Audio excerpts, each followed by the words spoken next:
Hey everyone, I'm Fred Tolan with INVISIO, and this is one in a series of online videos that will spotlight our tactical communications and hearing protection products, as well as provide tips and tricks for the users. In this episode, we'll be talking about the INVISIO V60 Gen 2 control unit. The V60 is capable of connecting into practically any type of communication device to include headsets, radios, intercom systems, and mobile phones. It's submersible up to 20 meters, has voice prompts to guide the user, and it doesn't rely on an internal battery. It's powered from the connected comms. It's small, lightweight, and rugged. It uses a low-energy Bluetooth, so it has wireless capability, and it's Vox capable. Now let's talk about the nomenclature of the V60. We'll start with the headset port. The headset port fits any INVISIO in-the-ear or over-the-ear headset, as well as some in-service legacy headsets. We have 3 COM ports. Each one of those COM ports can have 2 audio streams coming into it, which means you can monitor up to 6 channels on this V60. We have 4 push-to-talk buttons, 1, 2, 3, and 4. It allows you to communicate on multiple devices. Now, some devices require 2 push-to-talk buttons, like an intercom system or a mobile phone. On a mobile phone, you would use 1 button to answer and hang up, and the other one to talk. And there's the mode button, which is used to change the way that audio is pushed into your headset. Because it doesn't have an internal battery, you're going to connect something to a COM port, like a radio, and when you turn it on, that's what's going to power your V60. So let's go ahead and turn it on. First, I need to connect a headset. In this case, we'll be using the X5 dual in-the-ear headset. Now I have to connect it to a communication device, in this case a radio. I'm going to go ahead and insert that cable into COM port 1. And after I've donned my headset, when I turn it on, I'm going to experience immediately 360-degree situational awareness. The 360-degree situational awareness is going to allow me to figure out where something is within 10 degrees. What does that mean to you? Well, it means if something happens behind you and 10 feet in the air, you're going to know it happened behind you and 10 feet in the air, which is going to allow you to take evasive action if necessary. Now, there are 3 settings for our situational awareness hear-through. The first one, and the default when you turn it on, is going to be natural. This is the way that you normally hear the world around you. If I go ahead and push the mode button 1 time, in and out, that's going to put it into what is called enhanced mode. You're now hearing things 10 decibels better than you were before. You basically have a superpower. Imagine standing in a tree stand and hearing a stick snap in the woods you wouldn't normally have heard, or standing outside a door before making entry and hearing movement inside. I don't have to explain the value of that feature. If I press that mode button in and out 1 more time, it's going to put it into comfort mode. That's 10 decibels below natural. That's the mode you're going to want to use if you're going to be around loud, continuous noise, like a generator or aircraft. It's just going to make the environment more comfortable. You can continue to cycle through those by just pushing on the mode button until you find the one that works for you. If you don't want to utilize the hear-through and you just want to go ahead and have hearing protection and comms, you can hold down the mode button for 2 to 3 seconds. You'll hear 2 beeps and hear-through will be off.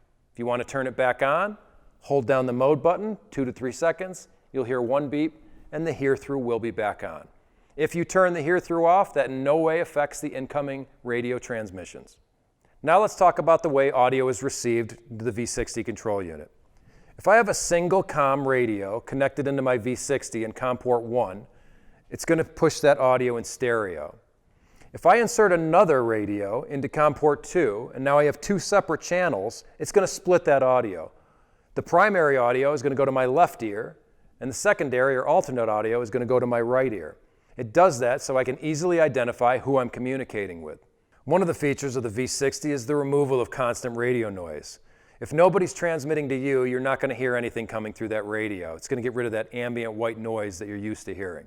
There's also enhanced hearing protection, and that means that there's going to be a predefined limit of sound that's going to be allowed to enter your ears. If anything goes over that, the system will stop it so you don't have any damage.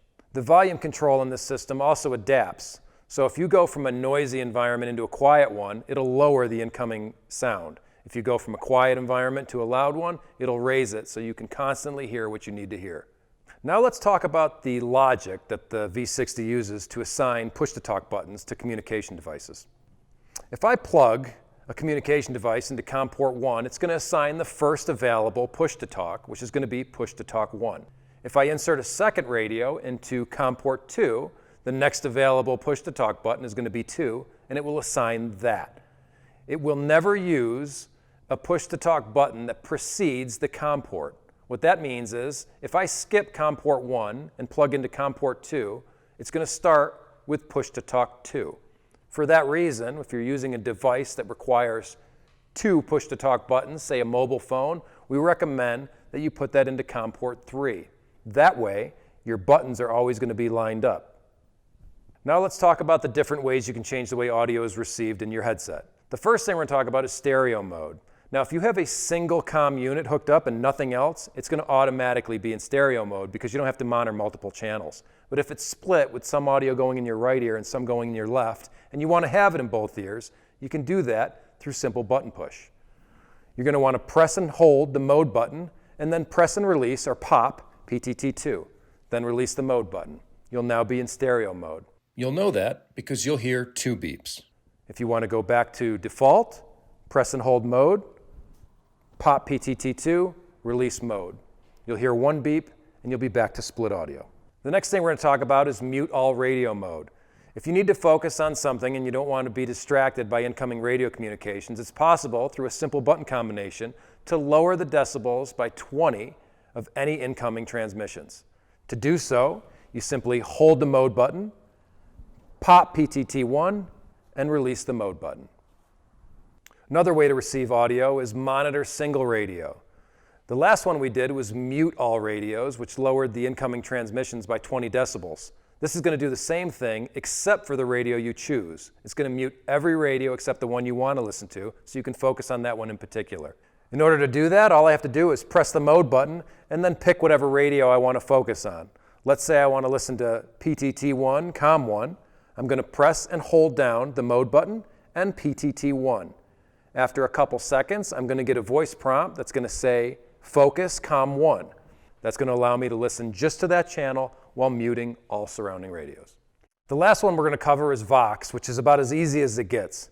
If I want to have an open channel that's going to be voice activated, I simply need to pick the channel I want to use and pop that PTT. If I want to do channel 1, pop PTT1, it's now going to be set up in Vox. If I want to undo it, pop it again, and so on and so forth. Care and maintenance for your V60 is simple. If you have any residual sand or dirt on it, you can just go ahead and wipe it off with a cloth. If you've been in an environment that has salt or you need to give it a deep clean, you can do that with fresh water. You can dunk it in a bucket or go ahead and rinse it. Just don't rinse it with anything that has high pressure because you could damage the internal components. As far as drying it, you can let it air dry or you can use canned air to dry it out, but do not use an air compressor. Air compressors contain moisture and rust, and you can actually push those particulates into the system. When you're storing your V60, you want to make sure it's in a dry and ventilated area, and if possible, don't put any excess weight on top of it. That'll do it for this video of the V60 Gen 2 control unit. If you have any questions, feel free to reach out to our website. We hope you found this helpful and informative, and thank you for watching.